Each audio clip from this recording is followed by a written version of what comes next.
What is happening, lawn care millionaire guys? As you saw a week ago, Jonathan is back in the studio producing some content. I am helping out, and we're going to be bringing in some other people from the Service Autopilot marketing team and on our team here just to provide some expert content on all aspects of the business. We're going to be like pulling in people. We're going to be traveling some more this year. So lots of stuff ready to come.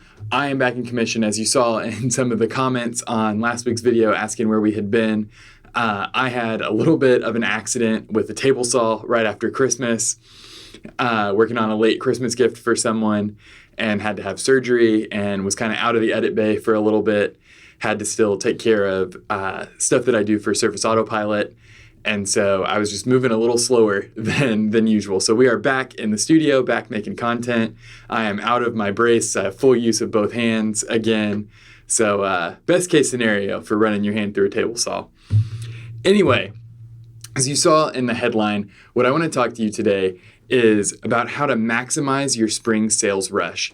Now, we all know that spring is largely what makes or breaks your lawn care year. Right? This is your biggest time to sell. This is when clients are thinking the most about their lawn. Right as it starts to warm up, the ant mounds start to appear in their front yard if you're down here in the South, and they are ready to not deal with that problem anymore. It's your best time to pick up new clients. It's your best time to scoop up people who have maybe been with another company and don't want to deal with whatever problems they had with that company last year.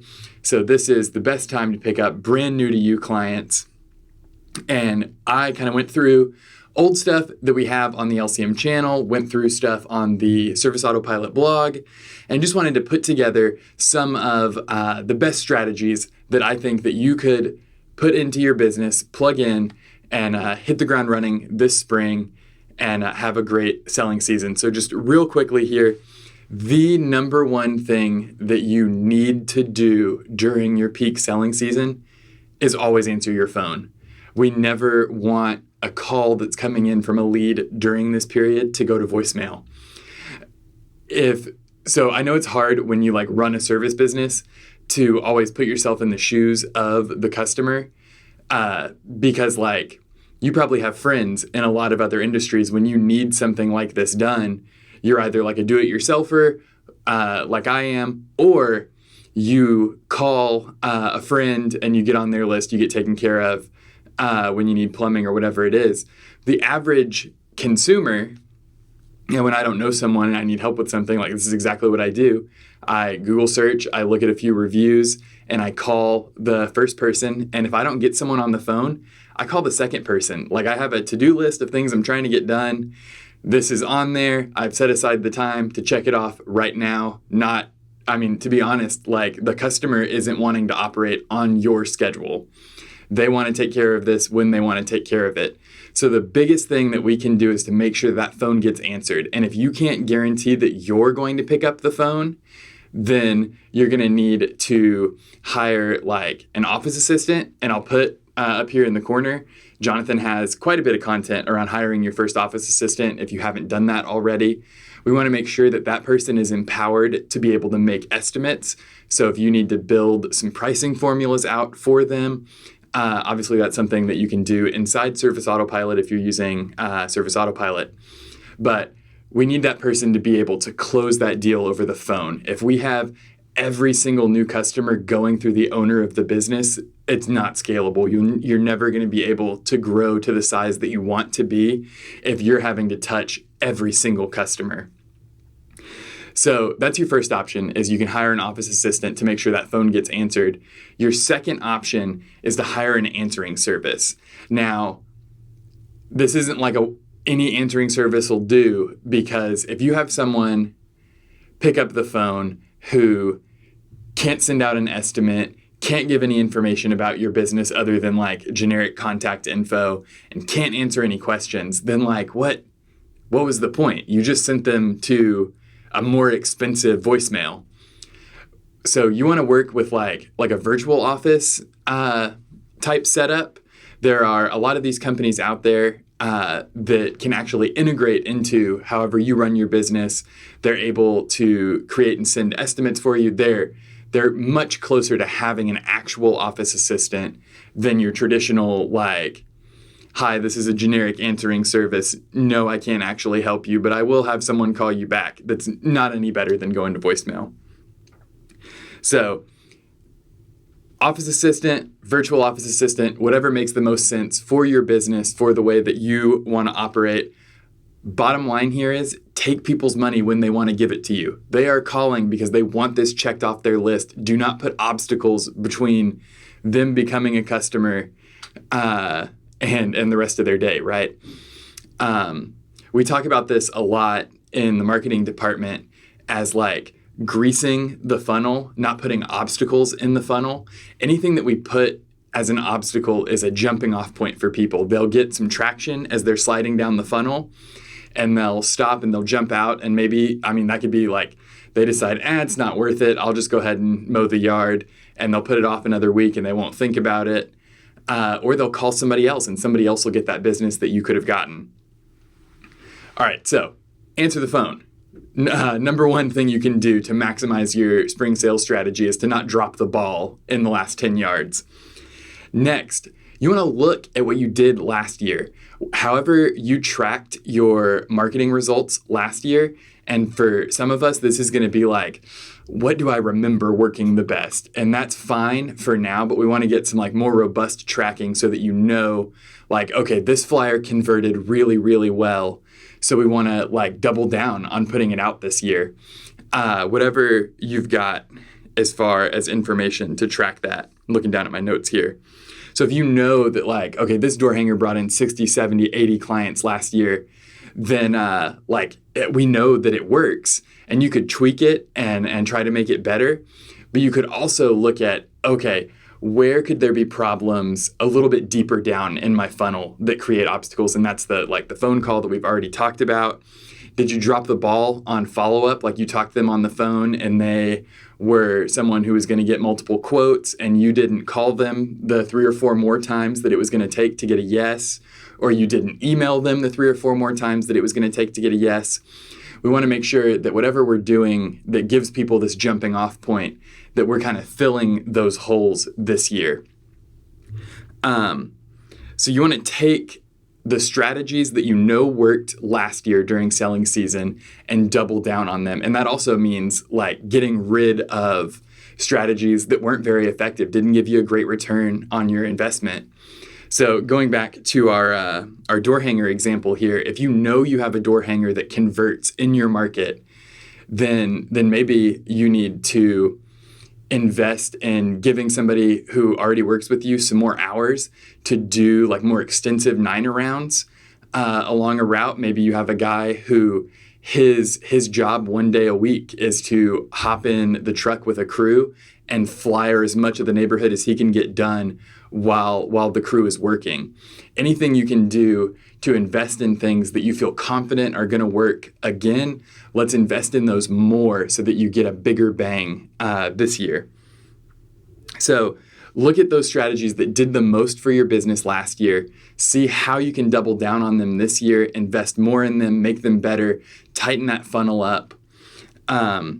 One thing I wanted to say, since like I've produced some content on LCM about Facebook ads, is that when you're doubling down on Facebook ads and you want to put more money behind maybe some campaigns that were really good to you last year, so make sure that when you kick those back up, you can start them back up at the same budget they were at last year.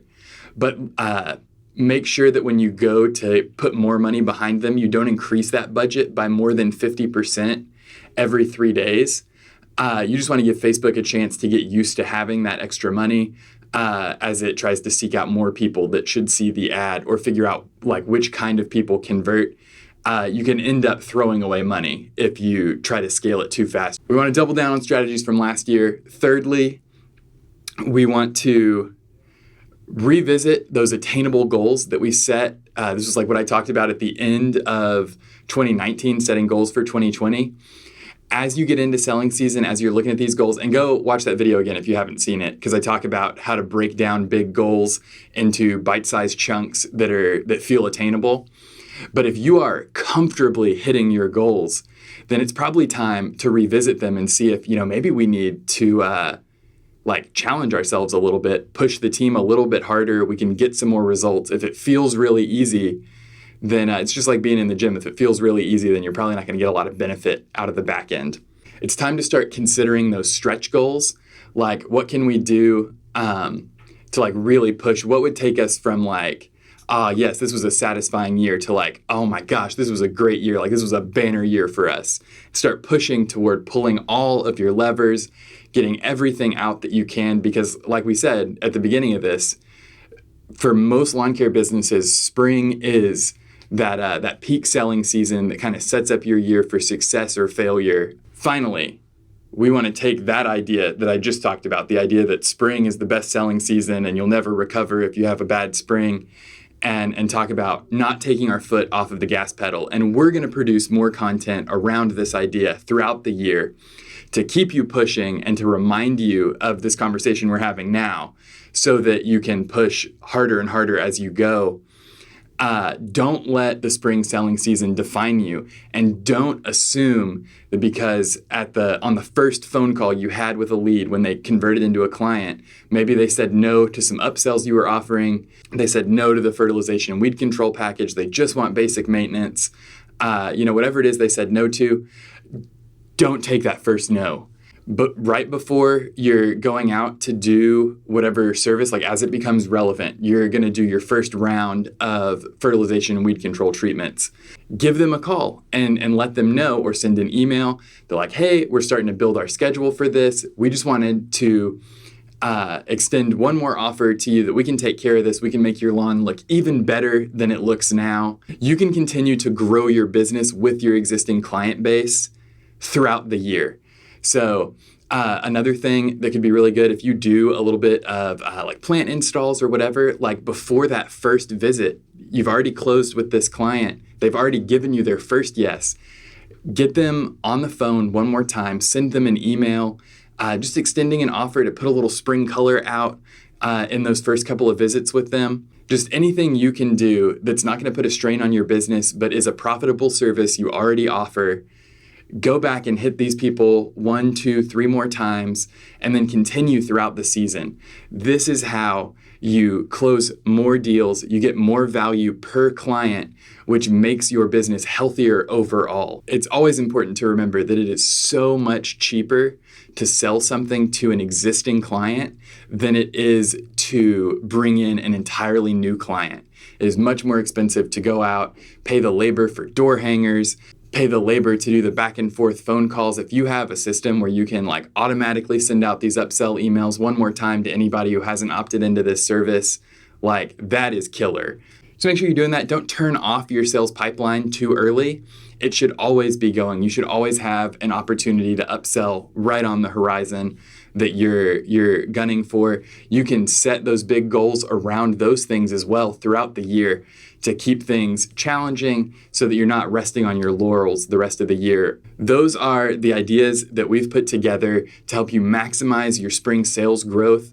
If you have your own ideas for ways to just really put the pedal to the metal this spring selling season, leave them down in the comments below. I'd love to hear them. I'd love to respond to them. Jonathan keeps an eye on the comments as well. So put those down there. If there's like a really great idea that we missed, we're happy to pin that comment up to the top to make sure everybody sees it.